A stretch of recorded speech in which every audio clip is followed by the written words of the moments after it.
Hello there, everyone. Dr. Tharp here. I'm here as usual every night.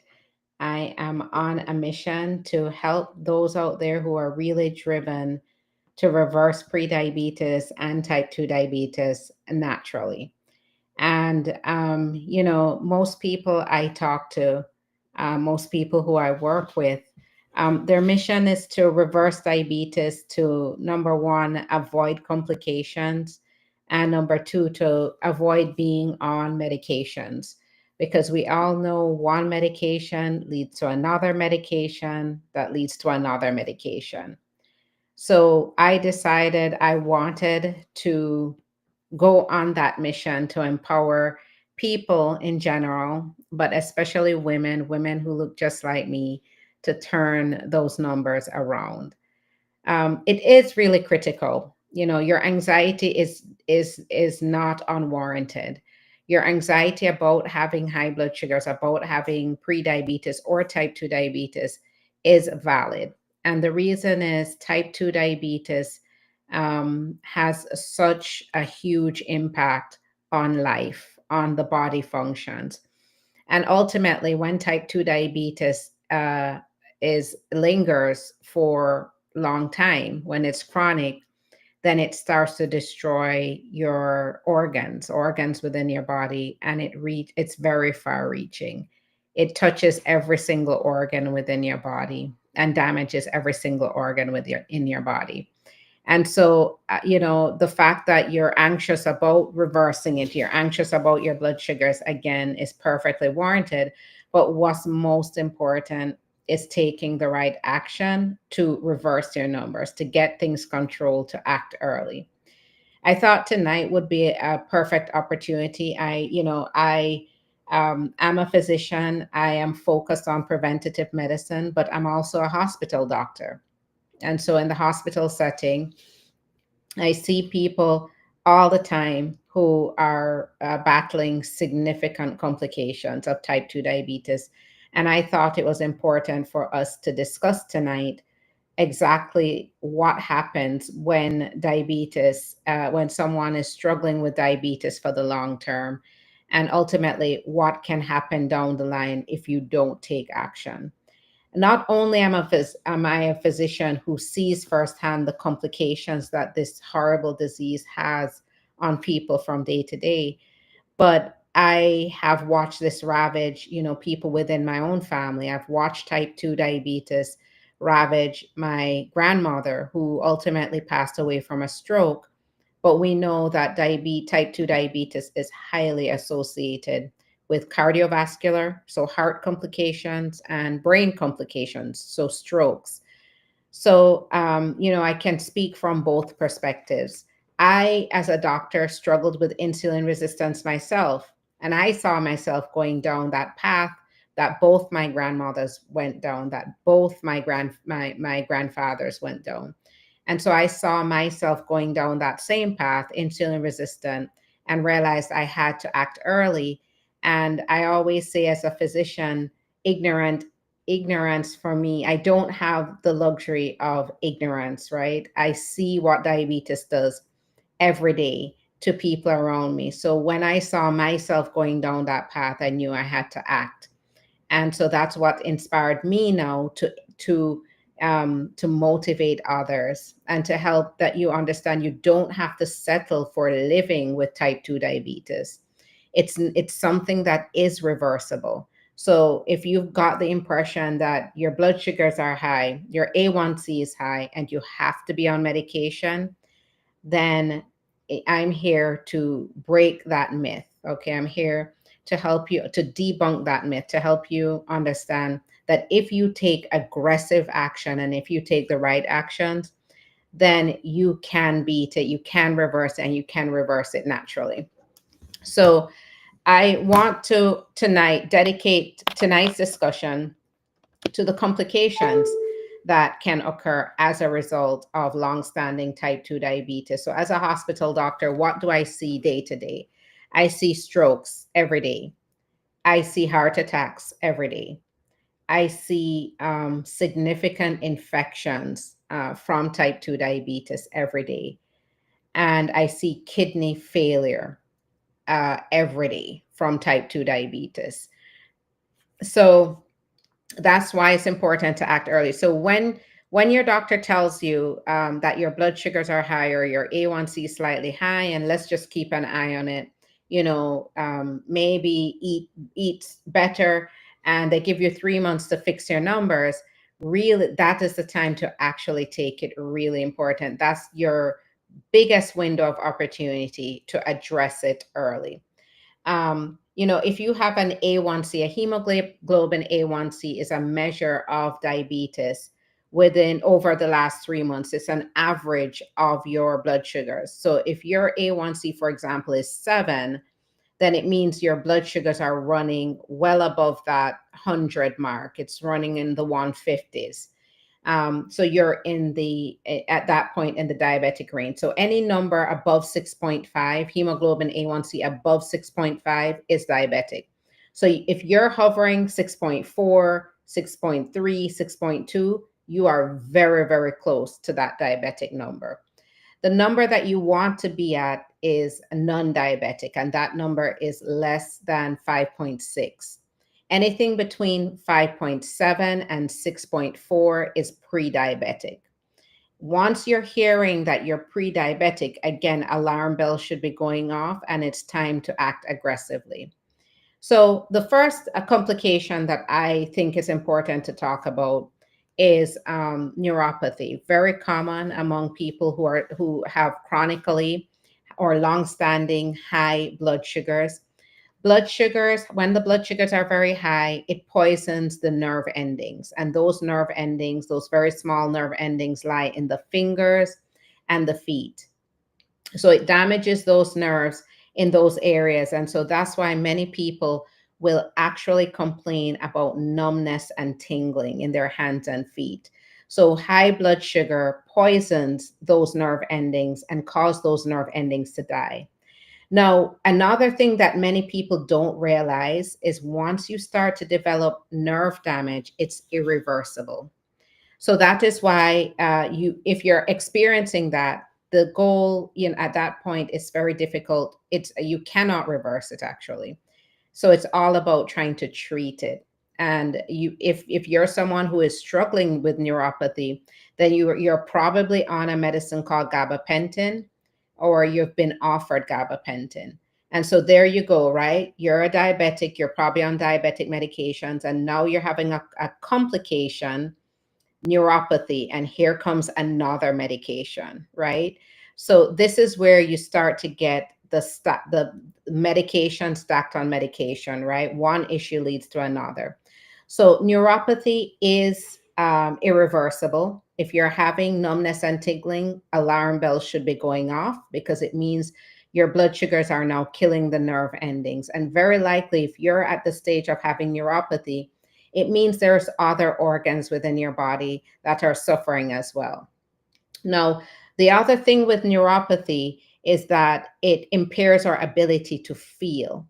So many people will complain that they can't feel the ground when they're walking.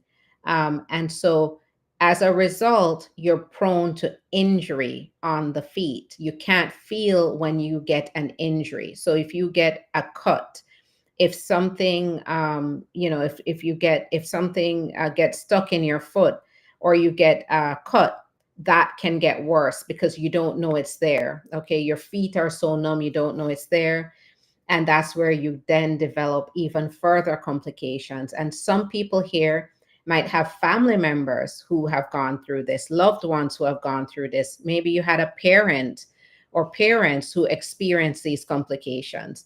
And it's extremely common. I will tell you, this is something I see every day.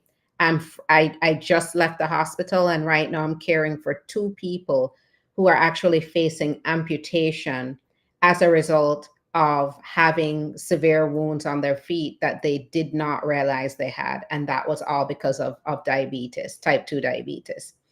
So it snowballs basically. Neuropathy, which is very uncomfortable, can morph into wounds, and then wounds get infected.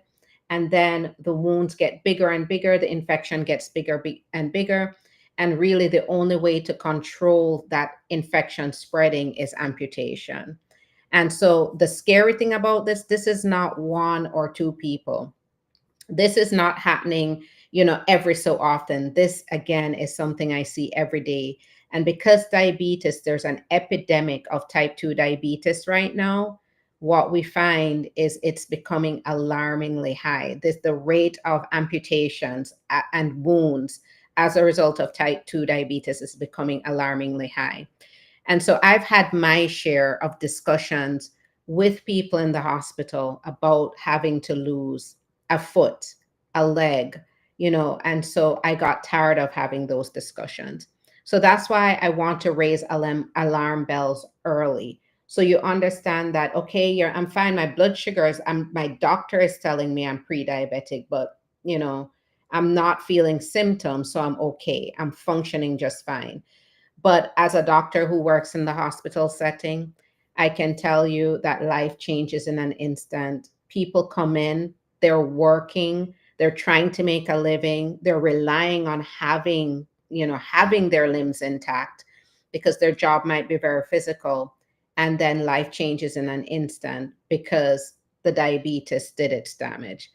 So it's really, really important because the cost to life, the cost to quality of life is also very high. So neuropathy, again, very common. If you're experiencing that, that is your red flag and that is your sign to get help. If you know a family member who's experiencing that, that is their sign, and you should be encouraging them to address their blood sugars early. Now, kidney disease is another thing. Again, as a doctor who also sees patients in the hospital, kidney failure, type 2 diabetes, and well, diabetes in general, is the number one cause of renal failure in this country. The second is high blood pressure. Now, can you imagine if you have high blood pressure and type 2 diabetes, and very often do come hand in hand. Okay, so type 2 diabetes is the number one cause for renal failure. And I will tell you that type 2, the renal failure disproportionately affects people of color. So, for example, in the hospital setting, the people who I take care of in the hospital who are end stage renal disease, they're on dialysis, they're needing a machine to survive, they're needing a machine to do their job of their kidneys. What I have found is that those people are disproportionate, people of color are disproportionately affected. Okay, a majority of those people are people of color. And so that, again, that is why I'm spreading the word, is that we can act early to blunt these numbers and to avert this crisis. So, end stage renal disease, what happens is when the blood sugars are very high, it leads to basically, it's toxic to the kidneys, right? That amount of glucose that's going through the kidneys is very toxic, and it causes those little filters in the kidneys, the filters, tiny filters throughout the kidney that get rid of toxins and get rid of all the dangerous things, and those little filters that hold back the vital things in your body. Glucose is very toxic to them. The glucose basically accumulates in there and hardens, and that is what eventually leads to chronic kidney disease, and then chronic kidney disease becomes end stage renal disease, kidney failure. So, again, if you have type 2 diabetes, even pre diabetes, and your doctor says, oh, your kidney number is a little high, let's keep an eye on that. Again, alarm bells should be going off. If your renal function is abnormal and you are struggling with high blood sugars, alarm bells should be going off, because over a year or two or three of your kidneys being stressed with high blood sugars, then you one day you'll go to the doctor and they'll be telling you, oh, it's time for dialysis. Okay, so again, it's really important to heed the warnings early. And the warning sign, the first one we talked about was nerve damage, neuropathy. The second is abnormal kidney function. So if your doctor is using the term chronic kidney disease, then those are your alarm bells. Now, is chronic kidney disease reversible? No, it's not. So that is the other reason to act early, because once the damage is done, you can prevent that damage from getting worse, but you cannot reverse the damage to your kidneys. And so once the diabetes kills your kidneys, there's no turning back. So it's either you're going to get a kidney transplant, you're going to go on a kidney transplant list, but while you're on a transplant list, you're relying on a dialysis machine to do the job of your kidneys to keep you alive. Now, why is that a big deal, right? Why is relying on a machine a big deal? A majority of people have to go to a dialysis center. You have to go to a dialysis center 3 times a week, usually Monday, Wednesday, Friday, or Tuesday, Thursday, Saturday. And you have to be connected to that machine for 4 hours. So, of course, it has a huge impact on life, right? Because we're talking about 4 hours out of your day. Most people are still working while they're on dialysis. So now they have to go very early in the morning before going to work, or they have to go in the evening after work, and that's 3 times a week. So if you're saying I am too busy to change my diet, I'm too busy to do what needs to be done to reverse type 2 diabetes, well, just think about how busy you would be if you were on dialysis, if you needed dialysis.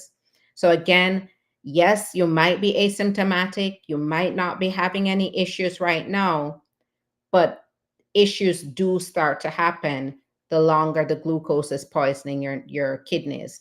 So saying I don't have the money, I don't have the time, well, think about the cost and the time that it takes to be connected to a machine 24/7. So again, heed the warning. If your doctor is using the term chronic kidney disease, if your doctor is saying, "Oh, your kidney number is a little high," if your doctor is and you have prediabetes or type 2 diabetes, again, those are ominous signs. That's a bad sign, and you should act quickly, because remember, chronic kidney disease is irreversible. Once the damage is done, all you can do is to prevent progression of that disease. Now, the other thing about about being on dialysis is life is altered altogether. So traveling, can you imagine if you're relying on a machine 3 days for the week? How do you go on vacation? How do you travel out of town or out of the country? So as you can see, the impact on life, it severely impacts your quality of life. You cannot travel. If you are going to travel, then you have to figure out the logistics of having dialysis wherever you go, which again is not the easiest thing to do. Okay, so that is why I'm raising the alarm right now, because you can do something about it early. So, again, if you have family, if you have a friend, if you have a loved one who is telling you that they're struggling with these issues, encourage them aggressively to do something about it, because it can be addressed naturally. Again, it can be addressed naturally. You just have to have the right strategies. Now, the other thing is sight, okay? Because I'm going through all the complications because I want you to know what to look out for. And type 2 diabetes is again number one on the list for blindness. Okay, and I had a great grand aunt who was blinded. She lived with blindness. I grew up in Jamaica, and so I had a great grand aunt there who was blind from having type 2 diabetes. And so, again, I don't have to even go into a lot of depth about that. We all understand the huge impact that has on life to lose eyesight, okay, to be branded as legally blind, to lose the ability to drive, to lose the ability to read, to lose the ability to do the very basic things that we take for granted. We lose that ability and we become very reliant on others. So it's really important to understand that if you are having eye problems, again, if you're being sent to an ophthalmologist, very likely if you have type 2 diabetes, you do have to see an eye doctor on an annual basis to check your vision, to make sure that it's not quietly destroying the back of your eyes. So it does destroy the back of your eyes very slowly, again, by affecting the tiny blood vessels that go to the back of the eye. And so, again, you can do something about it. Is that reversible?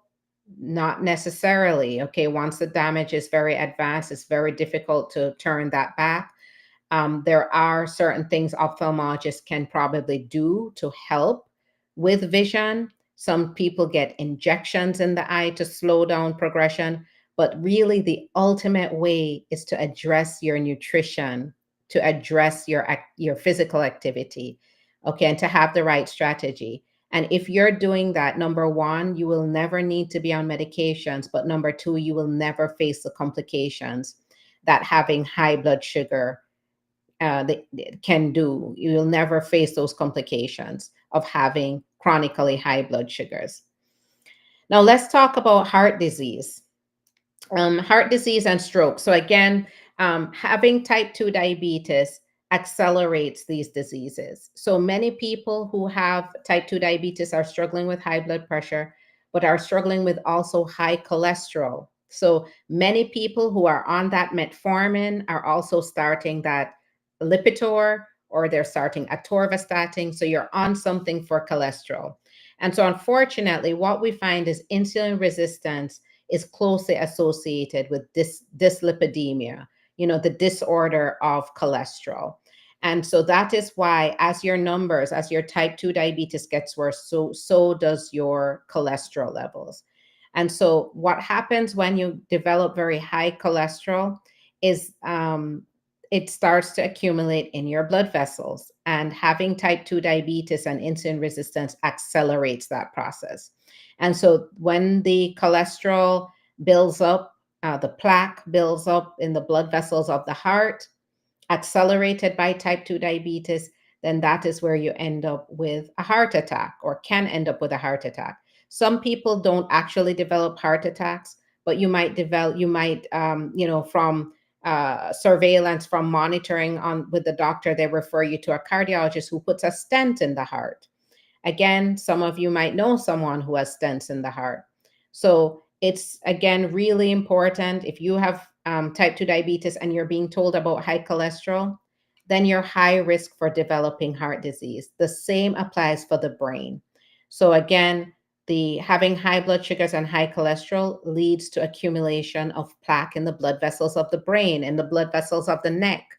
And that is how you can easily end up with stroke. So that's why many people with type 2 diabetes, many people who have strokes have type 2 diabetes, because that process of plaque buildup throughout the blood vessels of the body are accelerated by diabetes. Now, the blood vessels going to the brain and the blood vessels of the heart are one thing, but there's many people out there who also suffer from what we call peripheral vascular disease.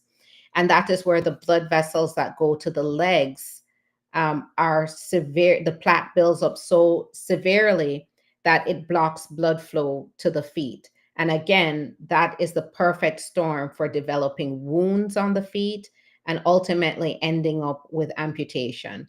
So it has such a huge impact. It's really serious. And that is what I want to drive home, that having pre-diabetes and not having symptoms does not it's not time to say I'm fine.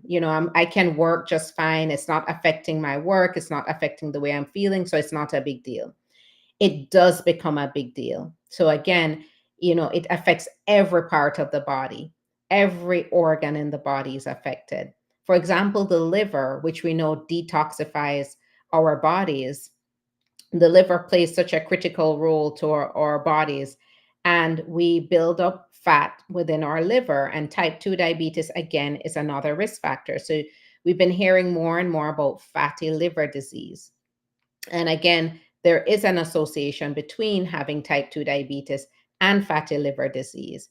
Very likely, if you have type 2 diabetes, you have a metabolic syndrome, right? You have high blood pressure, high cholesterol, type 2 diabetes, fatty liver.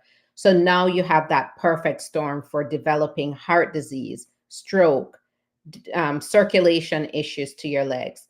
So, type 2 diabetes, again, seems like it's mild at first, it's not a big deal, you're not having symptoms, but the reality is it is quietly doing damage. And that is why I'm here on here every night encouraging you to take action. So, those are just a few of the complications that I, wanted to discuss.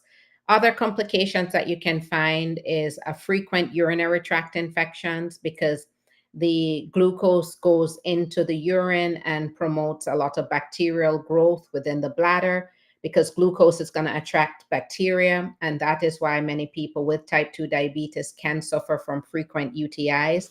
Yeast infections are also a problem. When the blood sugars are very high, then yeast infections are a very unpleasant complication as well.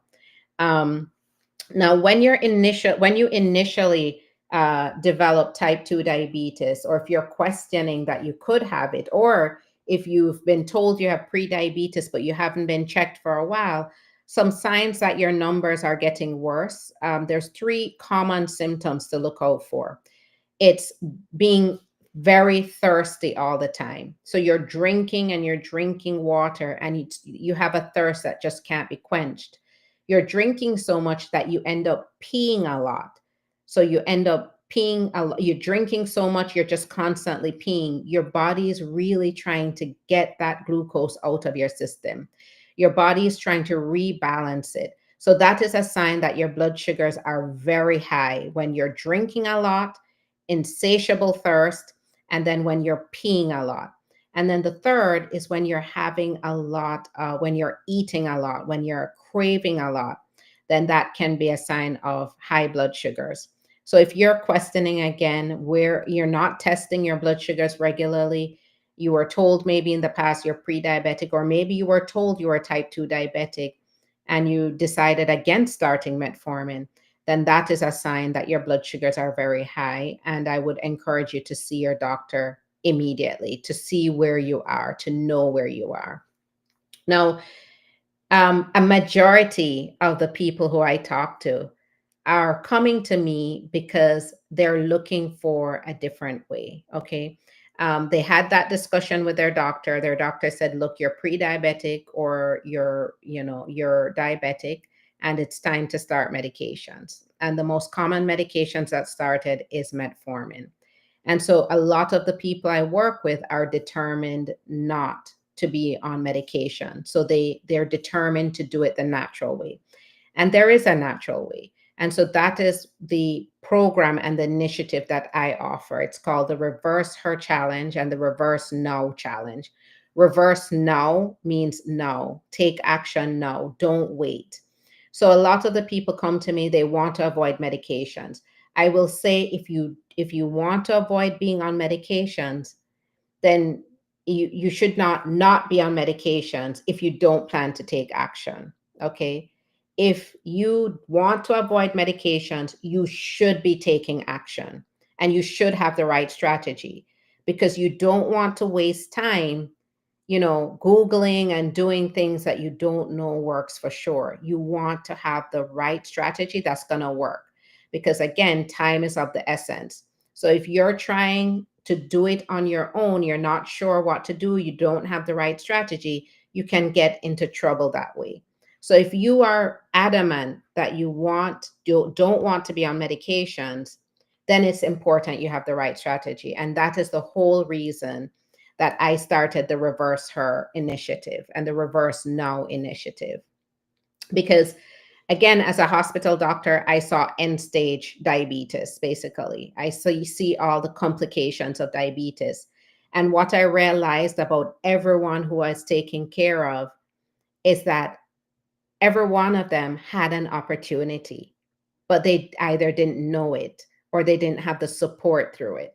And so that is what prompted me to start this initiative, because I want to fill that void and I want to help those who are really determined to avoid medication and avoid complications, to do it the right way and to do it in a way that they can be confident about it. Because many people who are trying on their own really aren't confident about what they're doing. Maybe they see something on the internet, they see something on Google, and you try it. So, what I will see commonly are people are drinking teas, cinnamon tea, and taking berberine supplements. And the reality is that is not the solution. No supplement and no tea is going to reverse type 2 diabetes. You have to do it through nutrition and through movement, and you have to have the right strategies. So I can tell you right now, if you're trying to avoid medications and one of your methods, one of your methods that you're trying is a tea or is fasting, then that's not going to work. And I've done lives here before talking about, the proper way to fast and discussing why supplements aren't the aren't are not a strategy. Okay, supplements are not a strategy. Nutrition is the right strategy, and understanding, again, not everyone, okay, what's healthy for everyone else who does not have type 2 diabetes or prediabetes is not necessarily healthy for someone struggling with high blood sugars. So again, if you're, doing Google searches and you're seeing something that's healthy, remember it might not be necessarily healthy for you who are trying to get your blood sugars down. So again, have the right strategy, and that is why I'm here, is because I wanted to fill that void. Because as a doctor who's worked in the kind of traditional setting, I understand what those discussions with your primary care looks like, right? You have a 15-minute stops with your primary. The primary care doctor comes in, they go over your labs, they tell you, oh, your blood sugar is high, but we can hold off on medications. I'll give you 3 months to shed some weight, to get the numbers down, and then we can talk in 3 months. If your numbers aren't better, we'll start medications. But you walk out of the office with maybe a piece of paper that tells you eat vegetables and, tells you what to eat, just one sheet of paper. And we all know that that doesn't work. If it did work, then a majority of people would be okay, right? What is needed is for primary care doctors to sit with you in the office, to follow up with you frequently, more so than every 3 months, but to follow up with you on a weekly basis, which is what I do with my clients. I follow up with all of my clients on a weekly basis, and we discuss barriers, we discuss questions, we go over what they're doing right, what they're doing wrong. So that is the type of guidance that's really necessary to truly reverse your numbers without medications. Okay. So if you're not doing it the right way, then very likely eventually you are going to be on medications, because you have to have the right strategy. Um, now, I don't have enough time tonight to really dive into what you should be doing. I do that. I go over specific things that you can do diet wise. And that is why I've formulated, at least I call it a jumpstart guide, something that you can use to at least get started. So it's a meal plan that you can download, and also a grocery list that you can download to get a start, to audit what you're doing right now and what you could do better, what you're eating right now and what you can replace it with. So I do give at least a jump start. You can access that in the link in my bio, and there you can get that free jump start guide. The sample meal plan is there. It's a meal plan that you can design your meals around, and you can see if that makes a difference with your blood sugars. There's also some quizzes that you can do, again, as an audit about where you are right now, diet wise. Where are you in terms of how do you have your kitchen stocked? Is your kitchen stocked appropriately? So that is there and accessible to you. So if you want to access that, feel free to click the link in my profile or in my bio, and you should be able to see that. The option is there to also book a call with me, to book a a 15-minute discovery call. It's with me, with my wellness coordinator Yuri. And if you're really serious about moving forward, you really want strategy, then this is the opportunity to do that. And I can tell you, I do it in such a way that you are not feeling like you're on a restrictive diet. You're not feeling like you're not feeling miserable or uncomfortable. And I made it that way intentionally so that it would be sustainable, so that when you reverse your numbers, you will do it forever and ever and ever. All right. So that is it for me tonight. So remember, if you are really serious, if you want to avoid complications, then go ahead and book your free discovery call. You have nothing to lose from that. And that way we can dive a little bit into what you are facing, what your particular struggles are, and we can see if we can help. Okay. And and I encourage you to also access the free Jumpstart Kit if you would like. And with that, I'm going to close off, but I'm open to any questions. Um, any questions or comments, I'm open to. So please go ahead and do that. Now, I appreciate any suggestions about topics, because very likely if you have a question, if you are having a struggle, then very likely there's someone else out there who's having the very same struggle. So I'd be more than happy to take any suggestions in the comment about topics that you want me to cover, and then I go ahead and cover that during these lives at night. And again, spread the word. I am here, and if you know a family member, a loved one who is struggling with the symptoms I talked about, who has prediabetes and maybe they're doing fine, but they're not aware of the potential complications, then go ahead and share this with them. Go ahead and spread the word that I'm here.